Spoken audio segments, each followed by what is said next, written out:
داوا لە دەوڵەتانی ئەندام دەکات ڕێوشوێنی پێویست بگرنە بەر بۆ بەرگرتن لە دەربازبوون لە سزا کە ئێستا بۆ بە دیاردەیەکی بەربڵاو دەستنیشانکردنی ئەم ڕێکەوتەش بۆ زیندووکردنەوەی یادی تیرۆرکردنی ئەو ڕۆژنامە نووسە فەڕەنسیانەیە کە لە وڵاتی مالی لە 2 نۆڤەمبەری ساڵی 2013 تیرۆر کران. ئەم بڕیاری نەتەوەیە گرتووەکان سەرکۆنەی ئەو دەستدرێژی و کاری تونند و تیژیانە دەکات کە لە دژی ڕۆژنامە نووسان و کارمەندەکانی ئاژانسی ڕاگەیاندن ئەنجام دەدرێن.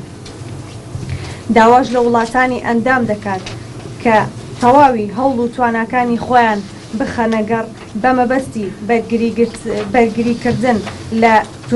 بەرگرتن لە تونند و تیژی دژی ڕۆژنامە نووسان و کۆتایی هێنان بە دیاردەی دەربازبوون لە سزا و فراهەمکردنی زەمینەی لێپرسینەوە و ڕاپێچکردنی ئەو تاوانای کە بەرامبەر ڕۆژنامە نووسان و میدیاکاران بۆ بەردەم دادگاکان و زامنکردنی دادوەری تەواو کەتیایدا ماف بگەڕێتەوە بۆ قوربانیەکان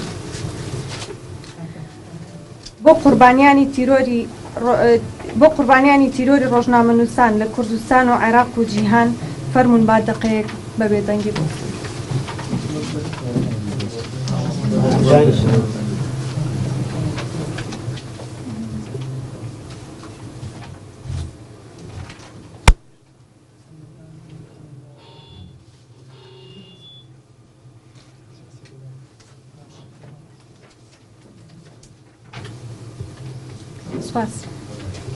ئازیزان لەم ڕۆژەدا سەنتەری میترۆ سەر لە نوێ قوربانیەکانی کەیسی دەستی تیرۆر و کەیسی ڕۆژنامە نووسانی شەهید وە بیر دەسەڵات دەهێنێتەوە.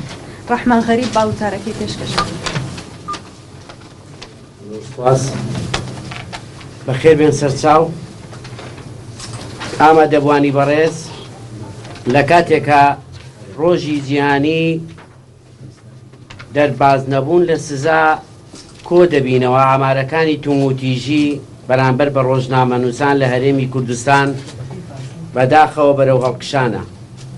ژینگەی کاری ڕۆژنامە نووسی لەسەر ئاسی عێراق و کوردستان ترسناکە.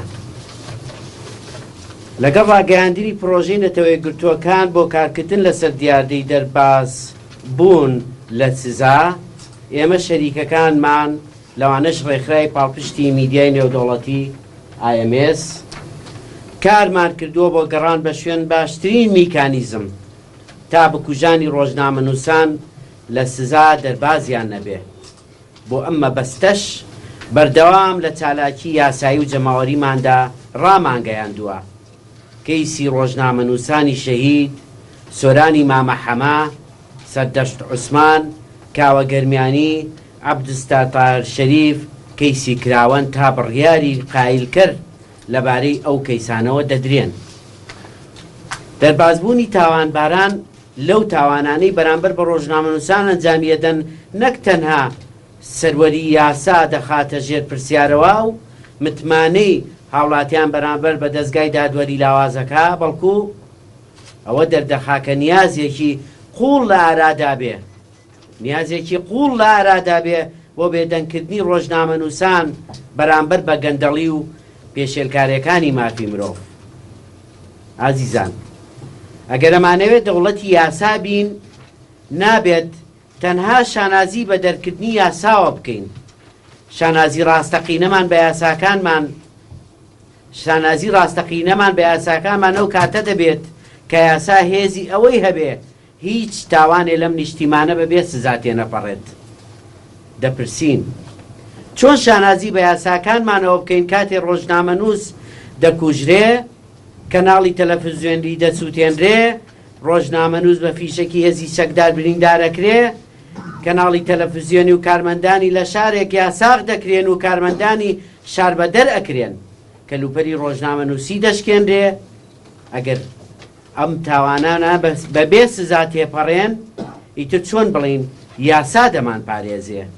ژینگەی ئازادی ڕۆژنامە نووسی ژینگەیەکی لەبارە کەوا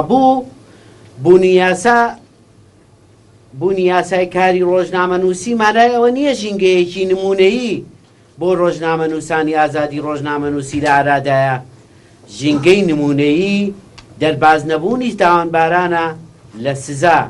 ئەگەر ئەمەمان کرد دەتوانین نازی بە یاساکانمانەوە بکەین.